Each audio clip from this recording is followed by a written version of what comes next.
Junto. Vamos nessa.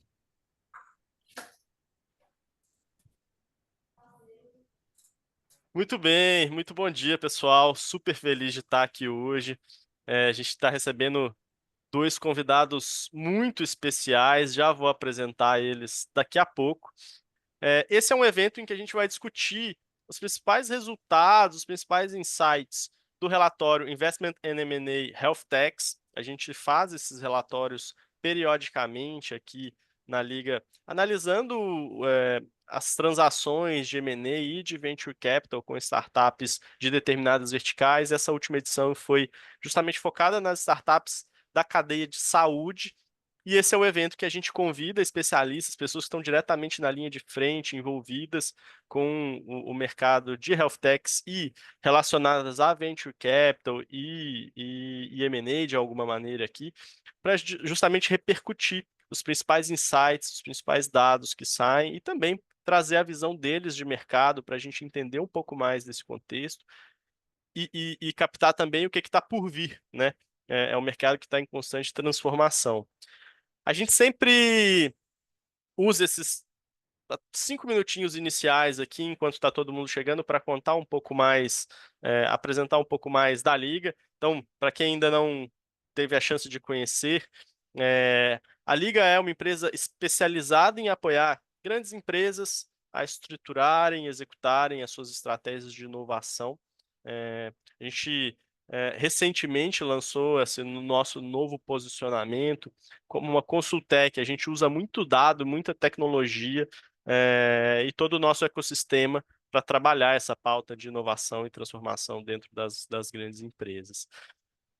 Já são mais de 500 corporações apoiadas, mais de 600 projetos executados nesses últimos anos, e a gente tem uma base de mais de 60 mil startups, obviamente nem todas elas ativas, que a gente foi construindo entre o Brasil e a América Latina nesses últimos anos. E boa parte desses dados depois vão para a plataforma Startup Scanner, que eu já vou contar um pouco mais sobre elas, que são a base para esse relatório. Além disso, queria tirar um minutinho para contar de uma iniciativa nossa aqui, que é a Liga Divísia. No ano passado, a Liga Ventures fez uma joint venture com a Divisa Investimentos. A Divisa Investimentos é uma boutique de M&A muito experiente, já fizeram mais de 10 bi em transações, são parte do grupo Advise. E a gente juntou forças aqui para juntar o know-how de M&A da Divines Investimentos com o background da Liga no ecossistema de startups para criar uma boutique focada em transações de startups. Por isso a gente está sempre muito ligado em tudo que está acontecendo de movimentações de investimento e de venture capital e de M&A no ecossistema de startups. Por último, acho que é legal falar, né? Eu citei agora há pouco, todos esses dados que abastecem esses nossos relatórios, eles vêm da plataforma Startup Scanner, é a nossa base de dados aqui, que tem mais de 22 mil usuários, cerca de 20 mil startups ativas entre Brasil e América Latina. E a gente acompanha toda a movimentação desses mercados e usa isso para identificar oportunidades, avaliar como os mercados têm se comportado, e são esses dados que abastecem esse e os demais estudos que a gente faz por aqui. 10:04 aqui, antes de eu apresentar os nossos convidados, a gente tem um grupo de inovação também, quero aproveitar para estender o convite para vocês, um grupo de WhatsApp, em que a gente compartilha estudos como esse, movimentações no mercado de inovação e tecnologia, eventos, enfim, todas as novidades a gente compartilha por lá.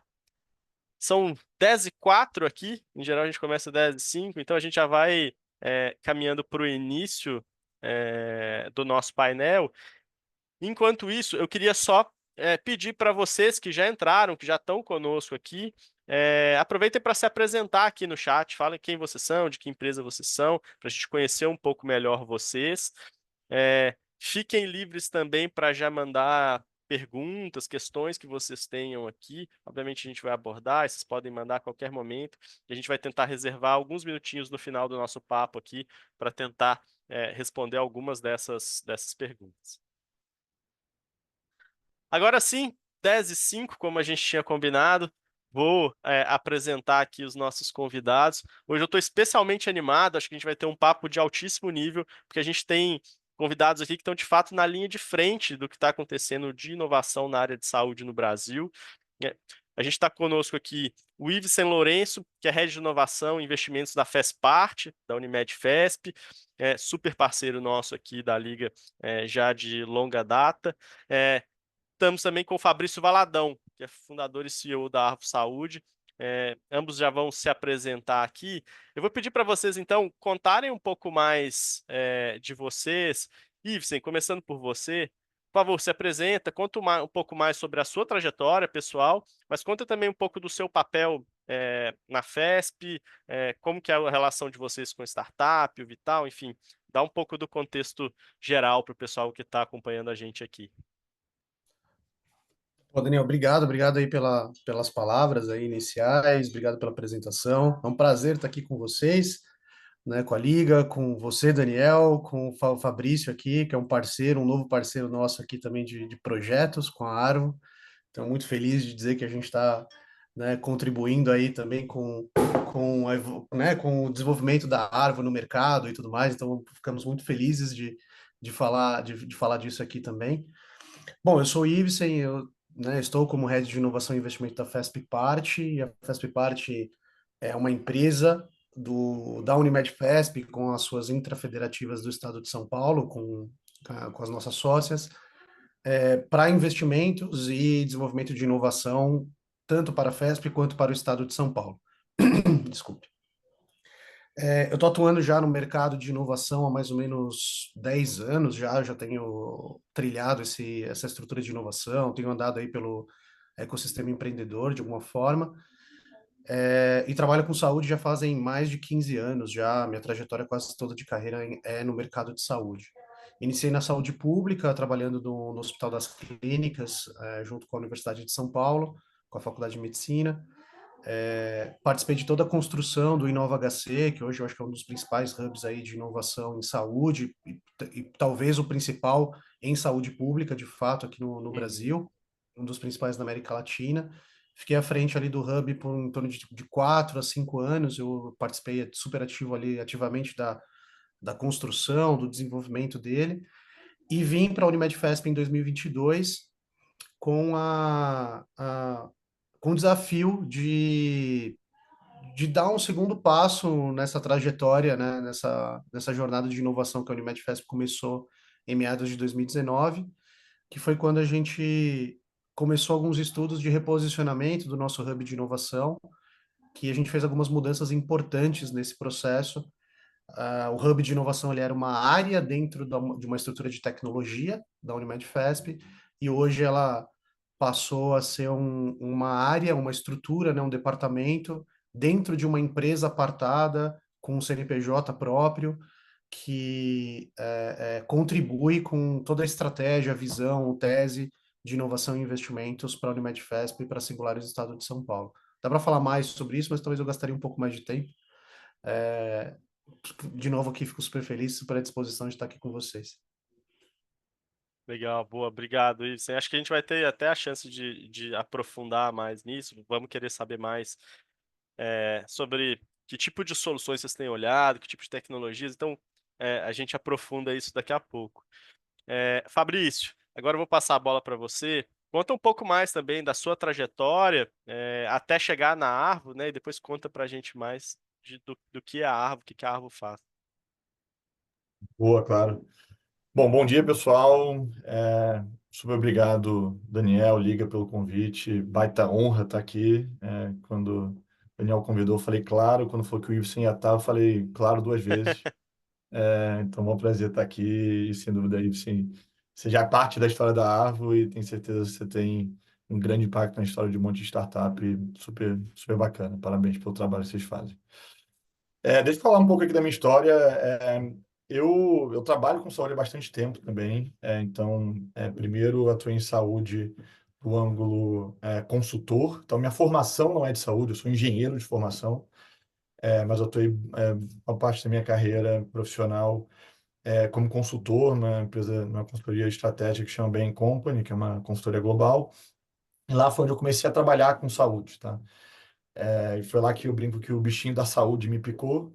E a partir dali, né, comecei de forma mais intencional buscar, né, tá mais próximo e trabalhar em mais temas que envolvessem saúde. Eu saí da consultoria, saí da BEM em 2019, em fim de 2019. Ali eu era um dos líderes que estava na prática de saúde, né, que tocavam todos os projetos, né, relacionados à saúde para a América do Sul.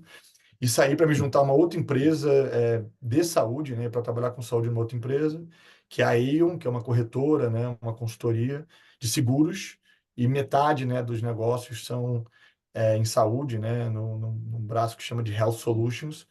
Eu fui lá para tocar novos produtos, estratégia, também muito ligado à inovação, para o braço, né, de Health Solutions da Aon para a América Latina. Tá? Então, olhando o Brasil, mas também era responsável por México, Colômbia, eram 8 países no total. Também uma baita experiência, até para comparar, né, e ver um pouco os diferentes modelos, diferentes dores, né, que acontecem também, dores similares que acontecem. Tem muita coisa muito parecida, obviamente, de necessidades enfim, oportunidades também que a gente vê quando a gente olha a América Latina como um todo. E aí, finalmente, eu brinco que eu larguei aqui o mundo corporativo para virar startupeiro e para começar a Arvo.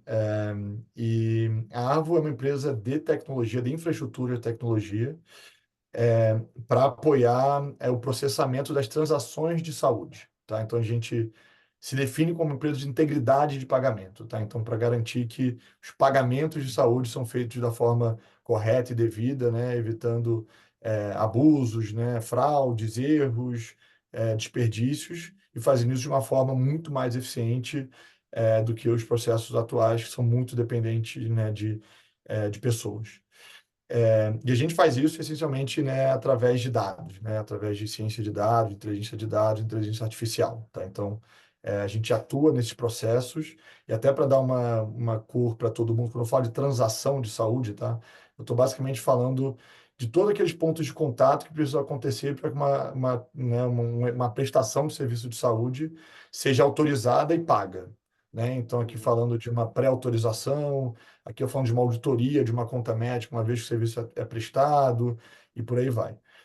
Então, é nesses momentos, tá? Nessas etapas aqui do processo que a gente entra, fazendo esse processamento, né? E complementando esse processamento que as operadoras de saúde fazem, né? Como a gente falou aqui no caso, né, da FESP, e a gente entra complementando isso e agregando inteligência de dados, inteligência artificial para esses processos, tá?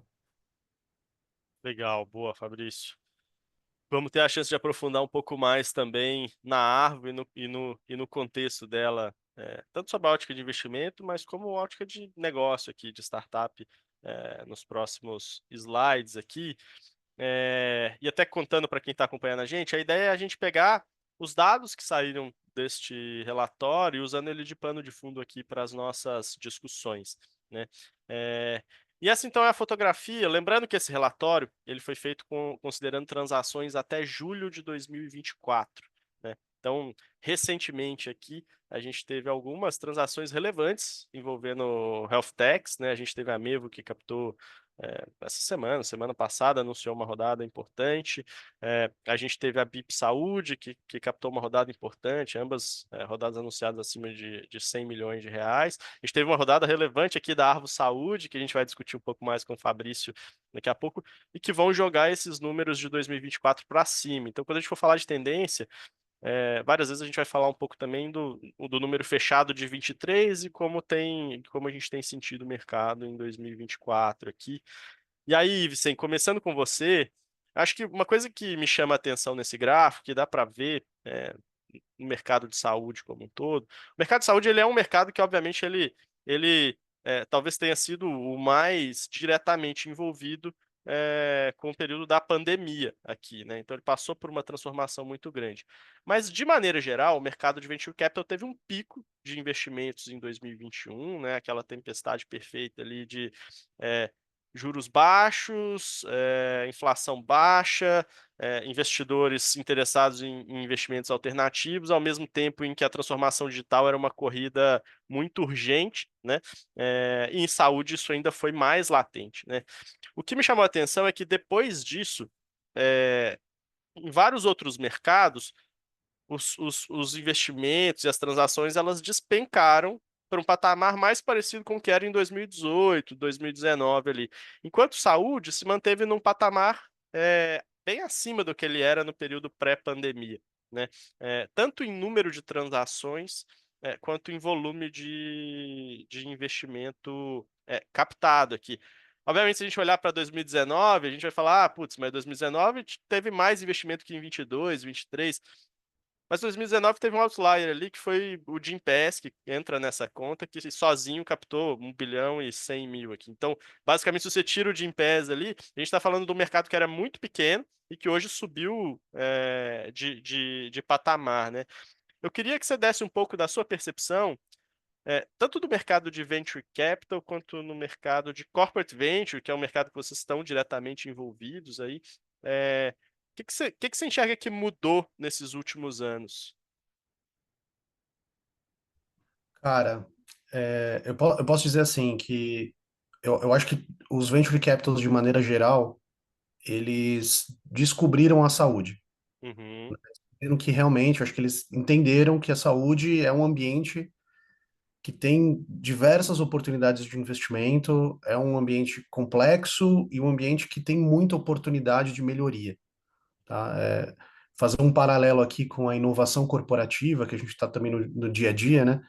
A gente tem muito problema de base, sabe? Problema estruturante dentro da área da saúde. E isso acho que demonstra aí uma capacidade gigantesca de você trabalhar com tecnologias não necessariamente emergentes, mas tecnologias até mais bem validadas que podem resolver problemas constantes, né, e estruturantes da área de saúde. Então, eu acho que isso traz a partir do momento que a gente teve esse boom em 21 e também acrescido da pandemia, né, que também trouxe um holofote muito forte ao desenvolvimento tecnológico na saúde. Acho que culturalmente a gente abriu as portas da saúde a receber startups. Eu acho que teve um monte de coisa que durante esses últimos 3 anos eu acho que influenciaram a saúde estar mais receptiva a esse tipo de tecnologia e, consequentemente, acaba se tornando um ambiente de, de, uhum, de alvo, né? Alvo desses investidores, né? Acho que esse é um ponto. De maneira geral, o que a gente tem visto é o mercado de venture capital tá um pouco mais tá um pouco mais receoso, né? A gente está passando por um momento de econômico diferente do momento de 21. A gente está falando de juros altos, aí você tem todo um cálculo aí financeiro que você tem que colocar nessa balança aham, para novos investimentos e assim por diante, né?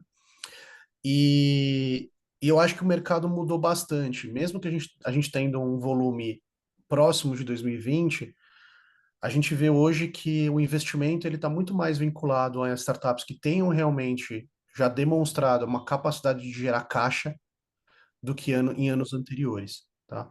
Eu acho que está menos uhum, para aventureiro e está mais para quem conhece de fato a estrutura de saúde, né? Do ponto de vista de CVC, eu acho que a gente tem aqui uma grande oportunidade, tá? Isso que a gente tem visto aqui dentro das nossas estratégias.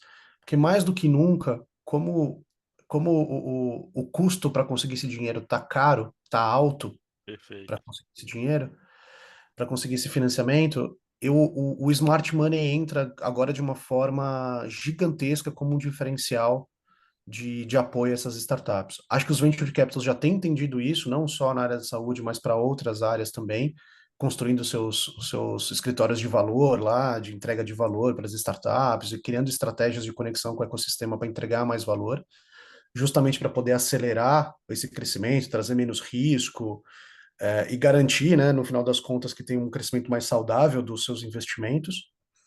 Mas eu acho que na área da saúde a gente já vive isso já como premissa da estrutura de saúde. Não tem como, não dá para a gente comparar a mesma estratégia que você usaria num mercado de financeiro, a mesma estratégia de crescimento na saúde. Isso não funciona, tá? Quando a gente fala de MVP em saúde, é outra coisa. O Fabrício está Uhum, aqui para não deixar eu uhum, mentir. se você demonstra qualquer mínimo de risco, cara, dificilmente você vai conseguir ser comprado, principalmente assistencialmente, quando você traz informações assistenciais ou que impactam na jornada de saúde do indivíduo, né? Então, nesse sentido, eu acho que o Smart Money aparece como um grande diferencial nesse processo. Então, acho que os CVCs, nesse sentido, ganham um diferencial competitivo em relação aos VCs, porque ao mesmo tempo que a gente consegue entregar um recurso financeiro mais justo e talvez num custo-benefício melhor, porque a gente integra um monte de qualidades, um monte de oportunidades ali de conexão dentro da nossa própria estrutura para fazer o negócio crescer. Independente ou não, se você tem uma visão de futuro de possivelmente fazer um M&A dessa empresa ou não, independente disso, eu vejo um pouco esse cenário aqui nesse ano e entendo que a gente deve evoluir para cada vez mais, principalmente em saúde, o valor do Smart Money ele deve crescer nessas negociações com os Venture Capitals e os CVCs. Perfeito. E acho que para o lado do investidor também tem uma. A oportunidade vai além de você ter um retorno IPCA mais 6, IPCA mais 7, IPCA mais X, né? Quando você bota o componente da corporação aqui, o retorno ele não é só financeiro, ele é estratégico muito forte, né? Isso entra nessa conta também, né? Isso. Não tenha dúvida, né? Na hora que você vai estabelecer o retorno, você tem a integração da tecnologia, a integração do modelo que você está propondo, já entregando o resultado, entregando aquele ROI da operação de fato, e depois você faz seus cálculos de resultado financeiro com base no investimento que você fez, né? Boa. Evidentemente, quando a gente olha, se a gente for comparar CVC com VC, eu estou falando de um potencial muito maior do VC de colocar recursos financeiros ali Uhum. dentro.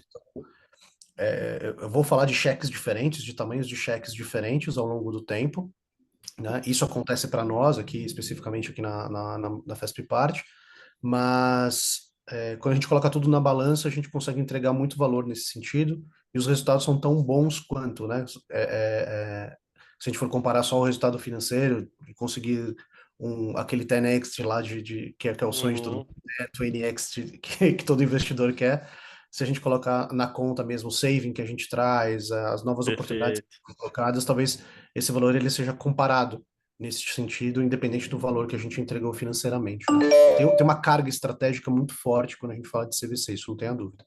Perfeito. Perfeito. E aí, Fabrício, a Arvo, por sorte ou por competência aqui, nasceu depois desse pico de 2021, né? Vocês são uma startup relativamente nova aqui, né? E que acabou de passar por um processo de captação de uma rodada relevante. Vocês anunciaram uma rodada agora de 25 milhões. Eu queria que você contasse um pouco como é que foi esse processo de fundraising. O Ibsen falou, né? Os investidores eles estão mais cautelosos, estão olhando mais para os fundamentos, para os resultados de cada negócio em que eles vão aportar, né? Eu queria que você contasse um pouco como é que foi esse processo de fundraising e o que que você acha que foi preponderante para vocês conseguirem concluir essa rodada. Claro. Sim, a gente é, começou a operar bem nessa virada aqui de 21 para 22. Eu brinco que o mercado estava ali apagando a luz, né? O mercado ali pujante de 21. E, e sim, a gente pegou um pouquinho dessa ressaca, né? Sem nenhuma dúvida, teve, né, um impacto forte para baixo, depois, obviamente, algum reajuste natural desses Uhum. grandes swings aqui, grandes movimentos. E eu gostei bastante do que o Iveson comentou, porque eu gostei desse ponto de a pandemia ela botou uma luz em saúde. E além dela botar uma luz em saúde, né, e botar uma luz no tema como um todo, isso aqui teve um impacto prático para os negócios, né? Então, Perfeito. se a gente vê, cara, 2022, 2023 foram terríveis para o setor de saúde suplementar, da ótica de fonte pagadora, que é quem financia, né, a operação de todo o restante da cadeia. Então, 2022, 2023 anos de prejuízos grandes, né? E uma coisa que eu gosto de comentar também, ali em 2019, 2020, talvez aí também não sei o quanto que é causalidade ou só correlação, né, com o tema de pandemia, mas também surgiram muitas empresas ali bem no momento, né, que a pandemia também estava, né, surgindo e tal. Então, surgiram grandes empresas que captaram também bastante dinheiro, como Alice, Sami, Uhum. a própria Pipo. E o que eu falo também essas eu diria que são quase desbravadores. Também começou lá com o Doutor Consulta lá atrás, mas são Pois é. assim desbravadores quase do mercado de tecnologia, de inovação aqui, de startup para a saúde. E também eu acho que isso aqui, esse elemento, ele também é um elemento importante para o momento que a gente vive hoje, que aí é um momento onde existem, né, muitas dificuldades, né, e muitos problemas quando a gente olha o setor como um todo, muitos desafios, vide, né, como eu falei aqui, o prejuízo 22 e 23, e ao mesmo tempo existiu e existe, né, teve, né, um boom aqui de empresas de saúde que deixou todo mundo um pouco mais atento também para a tecnologia.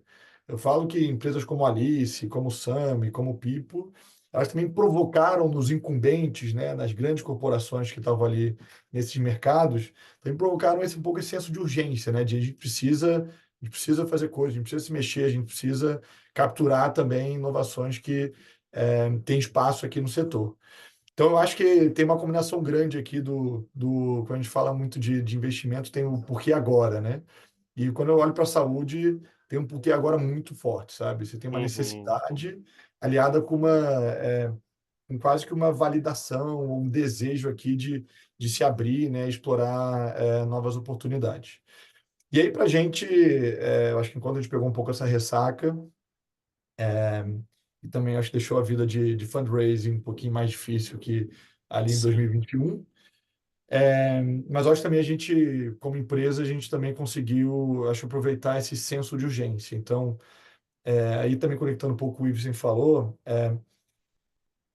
a saúde ele é um mercado desafiador para a inovação como um todo, para a tecnologia. Não só pelo risco aqui, né, que a gente fala ali, talvez um conservadorismo muitas vezes para novas soluções, mas também muito porque esse próprio conservadorismo ele também vai impactar os ciclos que você precisa para ver impacto, né? Normalmente você começa Uhum. pequeno, você começa por pedaços, né, que tem menos risco, menos exposição, e os ciclos são mais longos, né?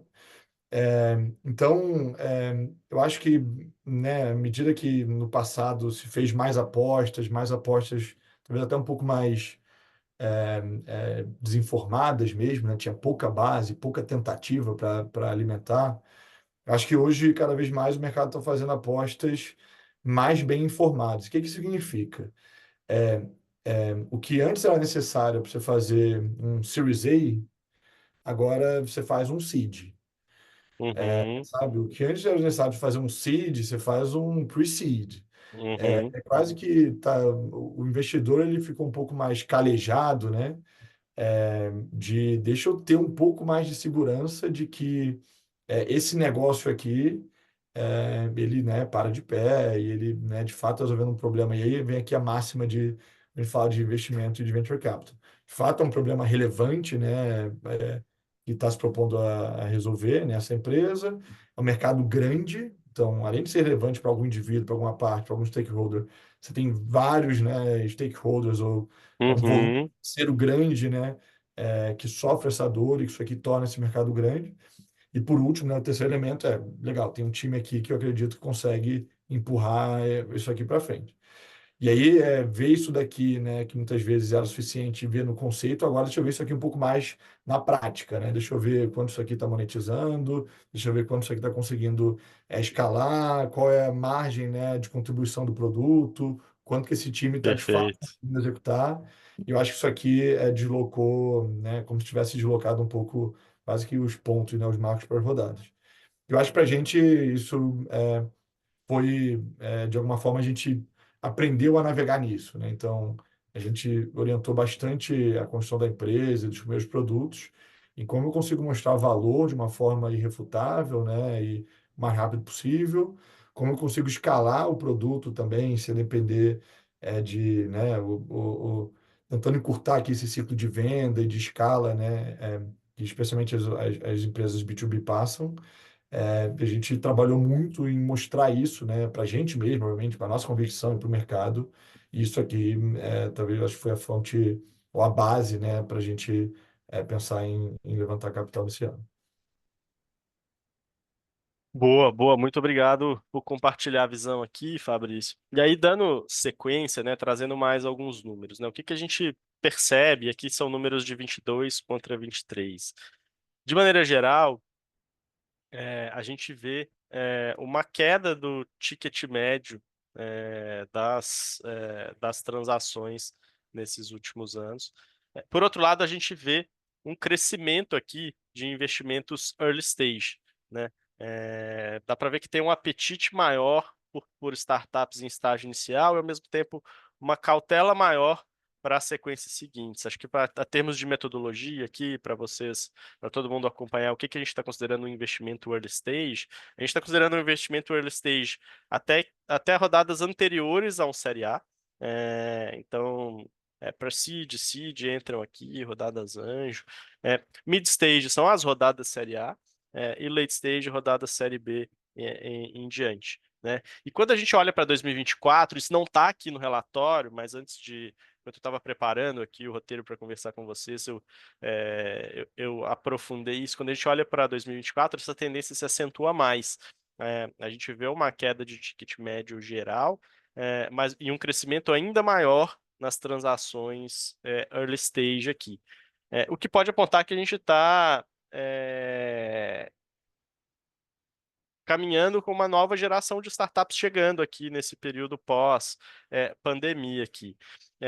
Eu vou aproveitar para juntar uma outra pauta que eu abordaria aqui com o Ives e Fabrício, com esses pontos, porque, ao mesmo tempo, quando a gente olha para as categorias aqui que mais captaram, obviamente duas delas são impulsionadas por algumas desses caras muito grandes, e que essas baleias que quando captam elas movimentam o mercado, né? Então a gente teve um investimento no Gympass barra Wellhub, teve uma rodada do Doutor Consulta em 2023, né? E obviamente elas jogam os números para cima, mas a gente vê um crescimento, e quando a gente olha para 2024, também essa é uma tendência para soluções relacionadas à gestão de processos, a solução ligadas a planos e a financiamento dessa cadeia.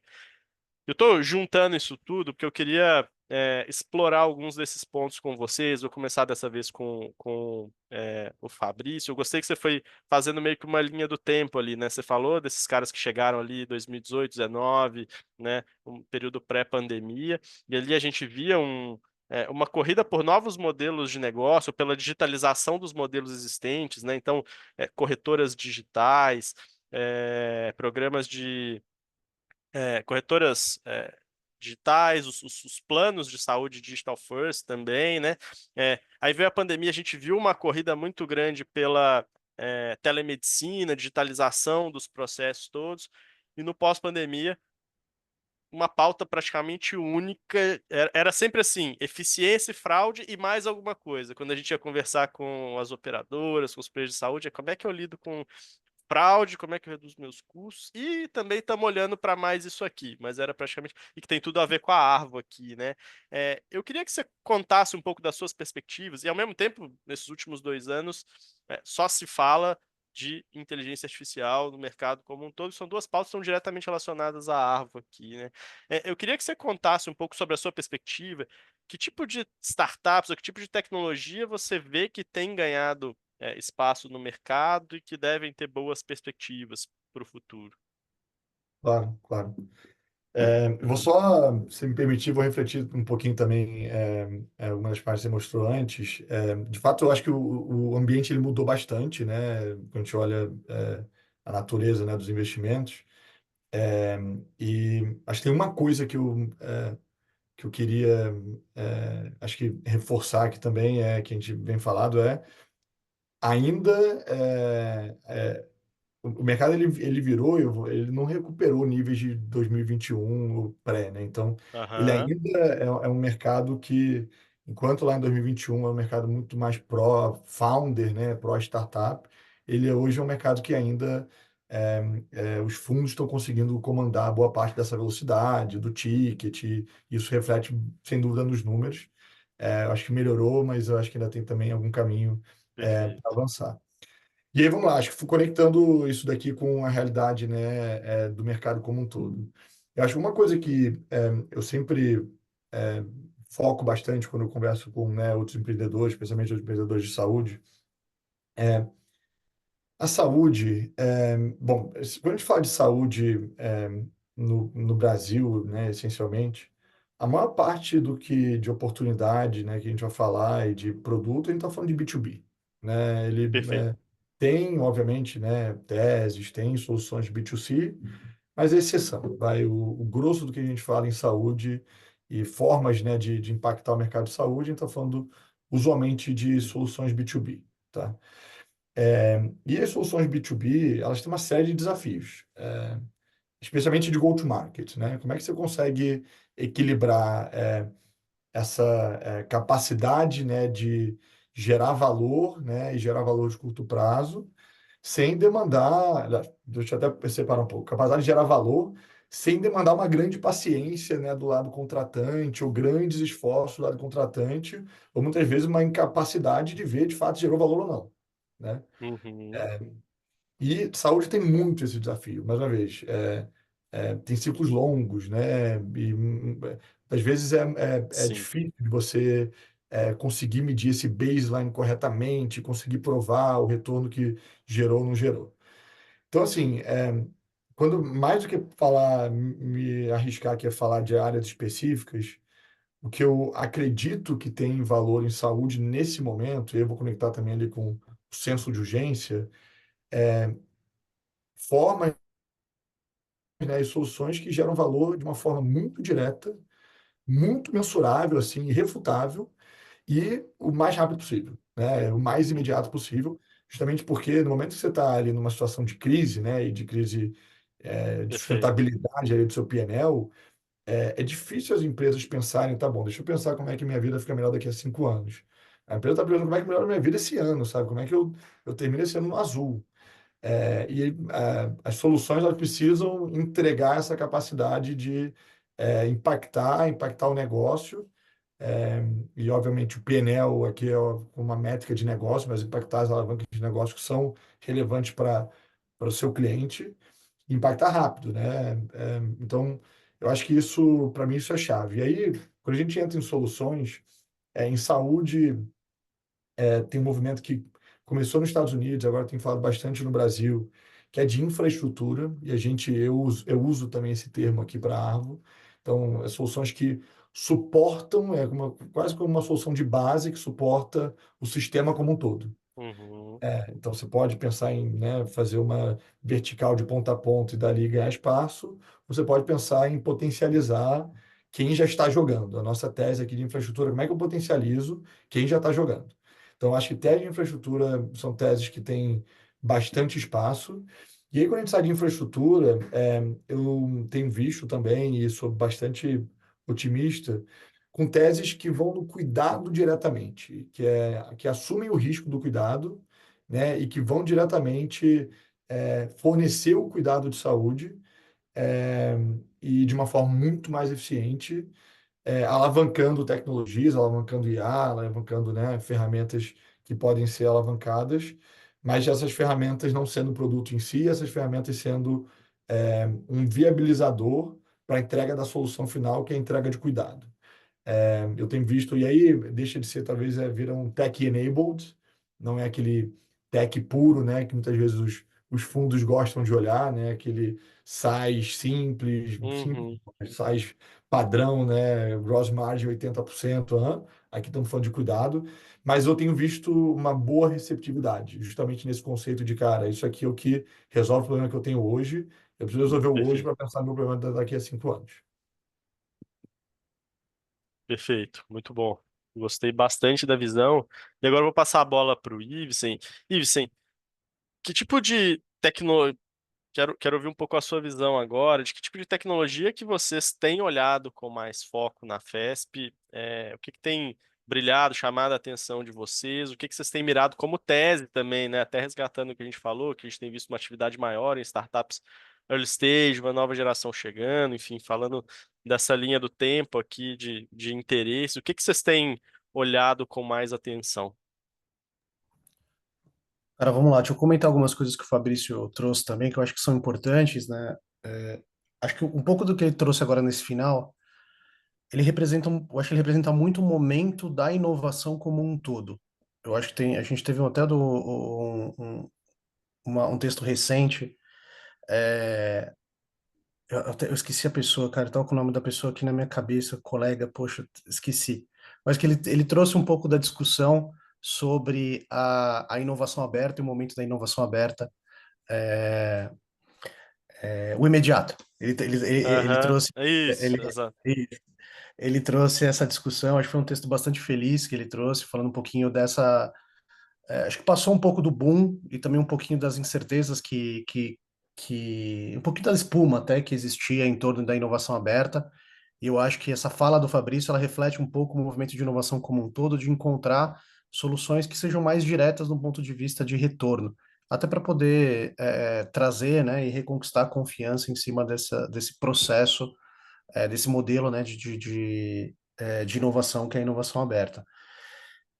Evidentemente que isso também reflete em todo o movimento que a gente falou anteriormente dos VCs e dos investimentos como um todo, que justamente é ter investimentos que consigam criar um impacto mais sólido e consigam gerar caixa de fato para que o retorno seja compensado no futuro, né?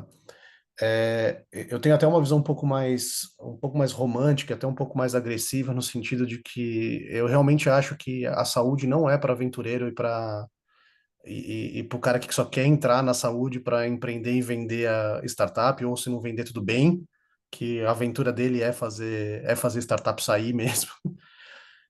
Eu acho que não dá para fazer isso na saúde, assim, por questões românticas, tá? Eu tô falando Uhum, do CPF mesmo, individuais. Eu acho que a saúde tem um impacto muito grande para ser tratado dessa forma. Então, fico feliz que a gente tem um processo hoje mais pesado de avaliação dessas startups, porque a gente consegue realmente separar o joio do trigo, sabe? Eu acho que isso é uhum, bastante importante até para a gente gerar valor pro que é a saúde, né? O que a saúde representa para a gente como indivíduos, né? uhum, Então, eu acho bem importante trazer essa fala do Fabrício e ressaltar essa fala do Fabrício desses resultados de fato que podem ser mensurados e realmente, né? Ele corrobora o que eu tinha comentado sobre problemas basais que a gente tem na saúde, né? Então, essas soluções de infraestrutura, nada mais, nada menos, são essas soluções estruturantes, né? uhum, Do serviço de saúde, né? Das estruturas de saúde, sejam elas prestadores de serviço, sejam eles operadoras, sejam eles médicos mesmo, clínicas, né? Aos profissionais autônomos, todo mundo tem algum problema de estruturante, né? Quando a gente olha aqui um pouquinho para a nossa tese e olhando um pouco desse movimento do mercado, a nossa tese hoje é investir em early stage. Então, está perfeito. muito aqui conectado ao movimento que tem acontecido, tá? Por quê?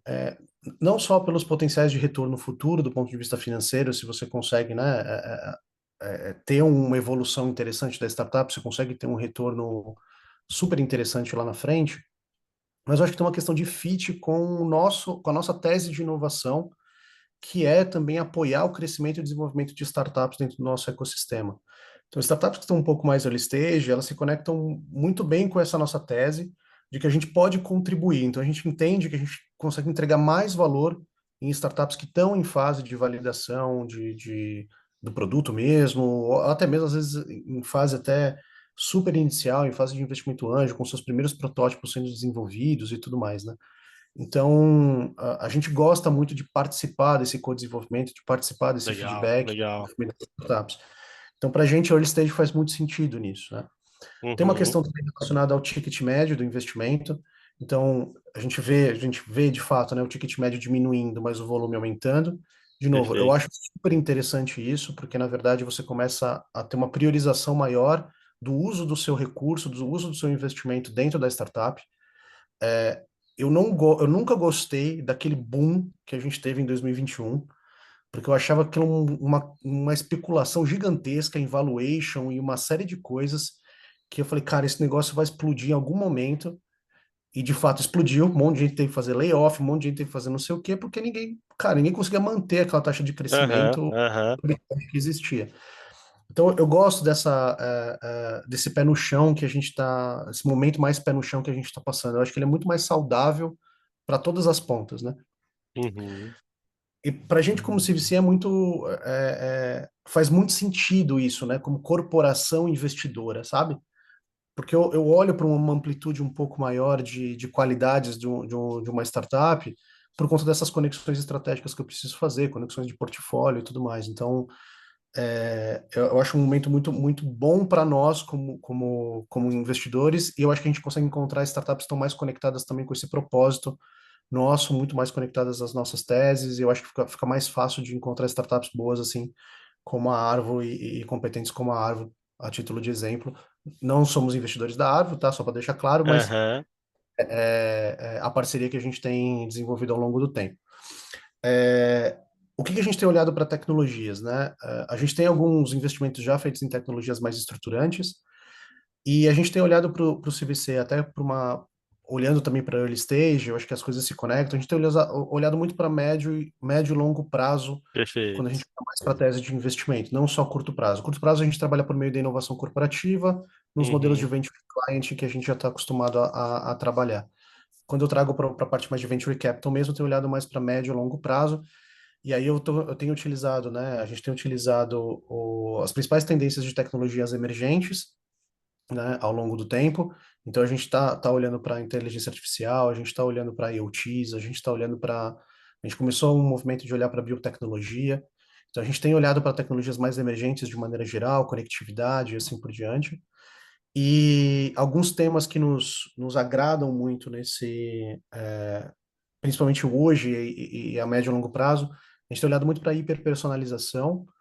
Então, de maneira geral, animal. tecnologia, né, e estruturas que consigam trazer um cuidado e um relacionamento mais personalizado com os nossos clientes, né? Aqui tem uma discussão até de modelo personalizado que a gente gostaria de evoluir, mas aí a gente precisa envolver a ANS nessa conversa, né? Aqui faço um apelo, se a gente tiver os amigos aí da ANS, da BSS, precisamos falar de sandbox regulatório em saúde, nós precisamos falar disso, tá? Acho que é uma oportunidade gigantesca que a gente tem.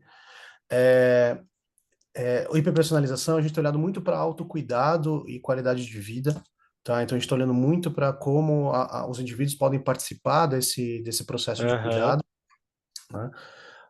Prevenção e predição, acho que são temas importantíssimos também, principalmente para a gente como operadora de saúde.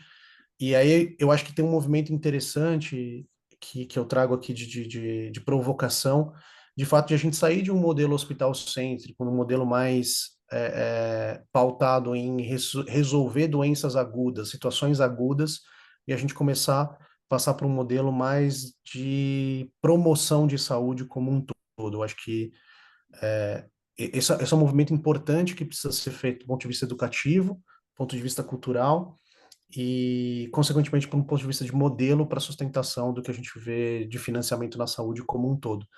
Então, a gente tem olhado um pouco para essas temáticas, para as linhas de investimento, e talvez um diferencial nosso, no nosso modelo de CVC, que é uma tese particular mesmo, que a gente tem trabalhado, a gente tem olhado muito para oportunidades cross-industry, que é entender o que hum, acontece em outras indústrias e o que tem sido desenvolvido de tecnologias em outras indústrias que podem impactar na saúde com uma adaptação simples, né? E a gente acredita que a gente tem um fit muito grande nesse modelo, porque como a gente entende a saúde, a gente está o nosso dia a dia é a operação, né? A gente consegue apoiar muito essa abordagem de quase que um soft landing entre tecnologias de outras indústrias para dentro da saúde, assim. Então é uma tese que nos interessa bastante. legal, legal. Um trabalho mais Pô, muito complexo, interessante. mas que é bem legal de fazer. A gente tem um caso desse hoje que é um caso de sucesso, que a gente pegou uma tecnologia de fora, de outro mercado, trouxe para dentro, adaptou, a gente tem um produto em conjunto com essa startup nesse sentido, então é algo que nos agrada bastante também. Eu não sei se eu respondi todas as perguntas, que depois eu não sei se eu lembro de Não, todas as questões. respondeu, cara, tá claríssimo. Acho que foi um panorama muito legal mesmo. E eu vou até segurar com você aqui, sim, porque aqui agora a gente sempre joga um olhar um pouco mais qualitativo sobre quem está investindo nessas health techs, né? Então a gente, olhando para a nossa base, tem mais de 60 investidores que atuaram. Aqui eu não estou pegando pessoa física, né? Individualmente, mas mais de 60 investidores que aportaram em startups de saúde em 2023. Mas me chamou a atenção, a gente não vê CVCs aqui nessa lista, né? Ainda mais tendo CVCs. Obviamente, isso foi feito com dados públicos, pode ser que tenham transações que não tenham sido reportadas, né? Mas a gente teve ali de 21 para cá, principalmente, um crescimento de iniciativas de CVC especialistas em saúde, é, mas a gente não viu nenhum CVC aqui como destaque. Como é que você vê esse momento do CVC de maneira geral, mas também do CVC aqui, no mercado de saúde, Ibsen? Cara, assim, eu não fico muito surpreso, tá? Vou colocar um pouco pela nossa experiência, tá? Principalmente, assim. Eu acho que a gente tem uma medida diferente de avaliar startups e entrar em startups. A gente não entra só porque é um investimento interessante do ponto de vista financeiro, né? A gente precisa conectar também com as necessidades que a gente tem estratégicas, com todo o portfólio já estruturado que a gente tem. É um modelo diferente de integração disso. Então, não me surpreende, a gente não aparecer como um grande serial, tá? Um CVC que faz centenas de investimentos ou menos Uhum, ou próximo disso, tá? Então claro. isso não me surpreende muito. É, assim, de novo, eu vejo com bons olhos esse tipo de situação, porque eu acho que quanto mais a gente consegue investir em startups que têm conexão estratégica com as nossas necessidades, mais a gente diminui risco e mais a gente aumenta a capacidade da startup também se destacar no mercado, tá? A gente transforma aquele. Acho que a gente tem uma grande capacidade de apoiar as startups a serem startups realmente sustentáveis, que tenham modelos que Uhum, consigam entregar resultado positivo lá na frente, ou seja, por meio no momento da parceria, ou seja, seguindo pós-parceria, assim. Cara, são modelos muito diferentes, assim, se eu pegar... claro. É muito difícil eu pegar comparar, seja o meu CVC, ou seja o CVC, por exemplo, da RD, ou que seja, e comparar com a Mona X, entendeu? Os caras têm um fundo grande, os caras têm uma tese específica, os caras querem fazer diversificação de portfólio mesmo, então eles vão investir mais, né? É um outro tipo de régua, eu acho que aí nesse meio. Então eu não fico muito surpreso. Acho que dá para a gente fazer mais investimentos, acho que tem um outro momento aqui também, né? Vinculado do ponto de vista de contexto, mas eu nunca me compararia a um VC mesmo, sabe, serial de mercado, assim, eu Uhum, acho que uhum. as relações são diferentes, tá? Legal, boa perspectiva. Estamos caminhando para a reta final aqui da nossa apresentação. Vamos falar um pouco mais sobre M&A, especificamente aqui sobre aquisições. Uma coisa que chamou a atenção aqui, é, isso dá para ser explorado mais a fundo no material. Aqui a gente vai falar um pouco de forma mais quantitativa. Mas quando a gente fala de M&A em health techs, a gente está vendo ainda um mercado sendo construído. A gente teve, óbvio, um pico ali em 2021, muito impulsionado pela Afya, que teve um apetite bastante grande e que adquiriu várias startups nesse período. Se eu não me engano, foram 7 startups só a Afya. É, construir o ecossistema dela ali, né? Mas uma coisa que me chama a atenção é que a maior parte dos movimentos que a gente vê de aquisição em saúde são de empresas de tecnologia comprando ou se consolidando aqui. Não são os players tradicionais de saúde comprando startups, né? E aí, Fabrício, eu queria explorar com você, como founder, né? O que você vê como os caminhos de liquidez para esse mercado, né? Então, como empreendedores que têm startups na área de saúde vão mirar um momento de liquidez, olhando um pouco para esse cenário? O que a gente pode esperar? Quem que vão ser os compradores no futuro? obviamente é um mercado que evoluiu é um período recente, né? Então tem muita água para passar, mas o que que você tem de perspectiva para isso? Ótimo. Ótima pergunta, e eu vou também usar aqui um pouco a palavra, as palavras que o Ibsen usou, também não me surpreende, tá? Aham, E aí eu acho que, assim, exit, né, a liquidez no setor de saúde, ela não é trivial. Acho que outras indústrias financeiras, não precisa nem falar, né, você tem grandes potenciais compradores. Em saúde é nada trivial. Tem alguns elementos que fazem isso. Uma das coisas é você não tem grandes empresas de saúde globais, exceto quando você vai ali para equipamentos, né, sentido. materiais, Aham, né? Mas quando você olha para prestação de serviço, usualmente as empresas são locais, né? São empresas verdade. regionais. A saúde ela é muito regionalizada por regulação, por vários elementos, né? Você não tem, né? Você não tem enfim, uma empresa, um banco global, né? Como você tem, né? Um operador de saúde global, como você tem, por exemplo, nos serviços financeiros. Então, acho que isso aqui, quando você pensa em potenciais compradores, ele limita bem, tá? Eu acredito sim que quando a gente fala de empresas core tech, né? Assim, acho que empresas tech-enabled vão sempre conectar, né, com prestadores e com, né, eventualmente, compradores estratégicos, enfim, mais orientados para assistência. Uhum, uhum, Fala aqui de empresas mais puras de tecnologia, vamos falar assim. Eu acho que os caminhos aqui de liquidez são, de fato, olhando para empresas de tecnologia, provavelmente mais do que liquidez de M&A, né, de venda, se uhum. esse for o caminho, né, escolhido pela startup. Eu acho que, de fato, olhando para empresas de tecnologia, né, que apoiam diversos setores, inclusive saúde, e que querem, né, avançar em saúde e tal. Tem muita aí, sim, tem algumas empresas de tecnologia globais que têm buscado, né, entrar, né, através de soluções próprias, fazendo dentro de casa, ou através de parcerias, aquisição e tal. Então, acho que são potenciais compradores.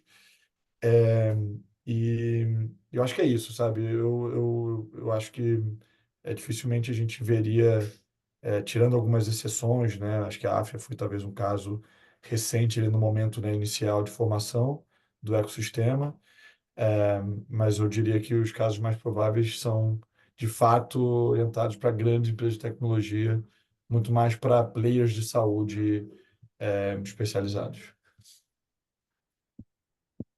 Boa. Vamos para nossa aqui um slide que reforça um pouco essas transações que a gente tem visto, né? Alice, mais recentemente também, indo pro mercado e comprando.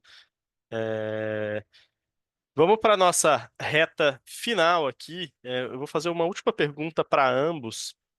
Na verdade, até antes dessa última pergunta, uma super rápida aqui. O Marcelo ele está perguntando. é, Como que ele faz para conseguir apresentar a startup dele para vocês? Eu vou direcionar para o Iveson aqui no caso. Quem quiser apresentar uma startup para vocês, Iveson, qual que é o Iveson, qual que é o caminho? Hoje a gente tem um funil bem estruturado, tá, pessoal? Então, vocês podem entrar no vitalinovação.com.br, que é o site do nosso hub de inovação, a Vital. Lá você tem os caminhos de conexão com a gente bem destacados Boa. ali. Tanto vocês podem apresentar de uma forma mais aberta, de uma forma mais orgânica para a gente, quanto conectando diretamente nos desafios que a gente já tem elencados ali no nosso site, tá? Então é super, super simples, super fácil, a gente dá um retorno imediato, normalmente, das aplicações e a gente vai conversando ao longo do tempo. Legal. Última pergunta aqui, 2 minutinhos para cada um, para a gente falar um pouco de futuro, de perspectivas, aqui de forma bastante ampla. Eu queria ouvir de cada um de vocês. Podemos começar pelo Ibsen. O que que a gente pode esperar de investimentos e de M&A em health tech para 2025? Cara, eu esperaria o mesmo movimento, tá? Não um movimento de crescimento assim gigantesco, mas talvez de uma manutenção do tipo desse modelo de investimento, tá? A gente tem visto ao longo do tempo que os recursos hoje investidos em early stage, eles estão tendo que durar mais. Eu vi dados aí novos aí dados atualizados da Carta lá no mercado americano, que demonstra que Aham, menos startups, assim, acho que em torno de 15% das startups só estão graduando para a série A. Então, no mesmo período de tempo que o período anterior, né? Então, falando aí até 2 anos. Então, a gente está vendo que o recurso ele tem que durar mais tempo mesmo. A gente está vendo esses novos investimentos acontecendo agora em 24, então provavelmente a gente vai ter 23 e 24. Provavelmente a gente vai continuar vendo um possível investimento dessas empresas só a partir de 26, 27, com novas rodadas de investimento. Se o mercado continuar crescendo, o mercado financeiro crescendo, né, da mesma forma ou se comportando da mesma forma, tá? O que não necessariamente eu acho ruim, de novo, eu quero claro. reforçar isso, porque realmente, assim, você capitalizar demais uma empresa não necessariamente é bom para o mercado como um todo. Ele pode ser interessante para o VC especificamente, mas assim, nem toda empresa supercapitalizada é a empresa que dá resultado no futuro, sabe? Então, esse é um ponto bastante importante, assim, ter muito capital não significa que a empresa vai ter sucesso, né? Eu acho que tem outros fatores que precisam estar vinculados a isso, que trazem sucesso para a empresa. A gente vê empresas supercapitalizadas que ainda não conseguem rodar no positivo ou roda num positivo porque tem um recurso financeiro, um resultado financeiro altíssimo, porque estão supercapitalizados, né? Aham, Então, esse é um ponto bem importante, assim, eu acho que a saúde precisa de empresas com mais saúde também, né, nesse sentido, né, empresas mais saudáveis do ponto de vista, né? Então, eu imagino que a gente vai continuar com o mesmo padrão de crescimento, ou uma manutenção nesse padrão de crescimento, até como uma forma de manter o modelo de investimentos atual, com um investimento mais sério, melhor estruturado, com mais conexões aí de teses, tanto do ponto de vista do VC e do CVC, como também do ponto de vista da startup. Acho que a startup começa a ter um olhar um pouco mais criterioso também para quem ela quer como parceiro dela de investimentos. O que antes talvez poderia ser dar tiro para todo lado, hoje com certeza o Fabrício pensa 2 vezes antes de se conectar com o VC, porque ele quer alguém que vai entregar mais valor para ele do que só o dinheiro, muito provavelmente, né? E eu acredito que isso vai continuar acontecendo ao longo do tempo. A gente está tendo empreendedores mais experientes agora, então essa é uma nova safra que está vindo, empreendedores que já passaram por um processo de empreendedorismo e agora estão investindo de novo. aham, Então a gente começa a ter acho que um cenário um pouco mais propício a ter uma evolução interessante na qualidade das startups, mas não necessariamente um crescimento gigantesco de capital investido nas de volume. startups. Faz sentido. Eu gosto de ver menores cheques, mas para mais quantidade de startups. Eu acho que aí você fomenta muito mais o ecossistema do que exemplo que a gente viu do El Hub recebendo Aham, 95% de todo o recurso investido num ano. aham, 90%. Eu não acho que faz muito sentido isso para o ecossistema. perfeito, perfeito. Fabrício, suas contribuições. Boa, difícil essa futurologia aqui. Deixa eu tentar alguns pitacos aqui. Eu não espero também uma grande mudança. Eu acho que saúde está carente de um grande campeão. Eu acho que também isso é uma verdade. O setor, o venture capital, ele precisa ganhar um pouco mais de conforto de que faz sentido e vale a pena, né, continuar investindo. E eu acho que isso demora para se formar, né?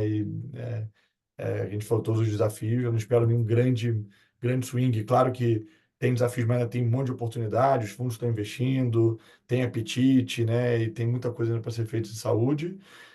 Por outro lado, também não espero nenhum salto, é, dado esses problemas, esses temas estruturais aqui enfim, até, né, a fonte aqui do capital ter mais conforto e mais validações aqui do potencial que, né, esses negócios podem ter.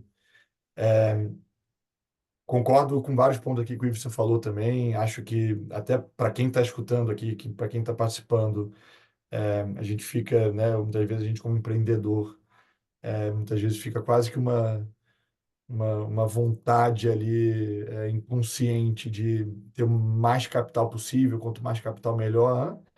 Concordo demais com o que você falou, de que capital demais ele não só não ajuda, como ele sim atrapalha. Ele sim atrapalha, ele sim Uhum.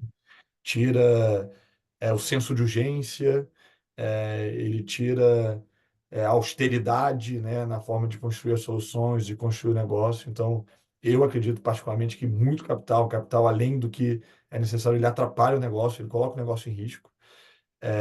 Então, acho que tem aqui a medida certa, né, o que é o ideal e o que já tem, né, áreas para consumir, que uma vez que capta, e essa diluição, né, que também é dada pelo empreendedor, né, pelos founders, é, é, ela de fato, né, vai se resultar num crescimento ou num outro patamar aqui de negócio. E, enfim, espero, obviamente, eu sou um baita apaixonado por saúde, otimista também por natureza. Todo empreendedor de saúde tem que ser otimista na raiz. Eu diria que todo mundo trabalha em saúde tem que ser otimista. Só os empreendedores, né? Tem que ter uma visão um pouco, tem que ter um romantismo também, como o Ivo sempre falou, porque é um mercado muito duro, né? Quando a gente pensa da ótica de negócio. E torço pra caramba para surgir muitas empresas e isso também, obviamente, vai ser muito positivo para a Arvo, falando aqui no nosso negócio. E, enfim, torcendo, obviamente, para o ecossistema e para a gente encontrar formas de entregar mais saúde com menos custo.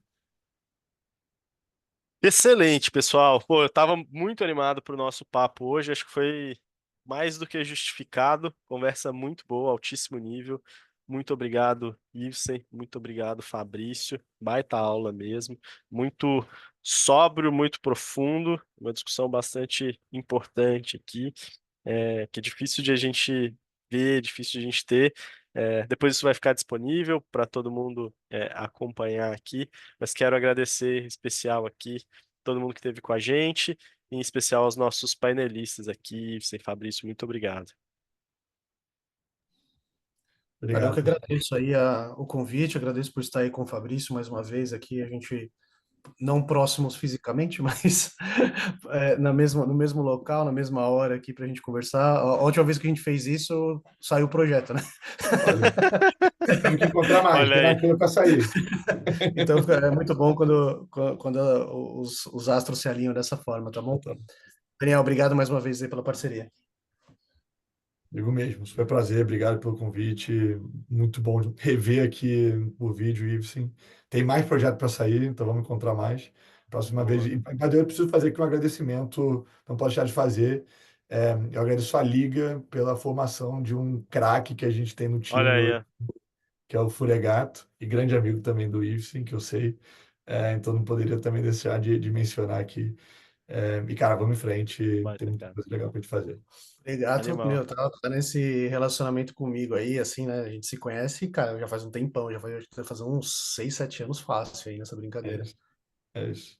Animal. Baita cara, baita cara, baita aquisição. Recadinhos finais aqui, pessoal. Vamos ter outros materiais como esse, outros relatórios como esse. A Ana Júlia compartilhou com vocês os links para downloads, para acesso.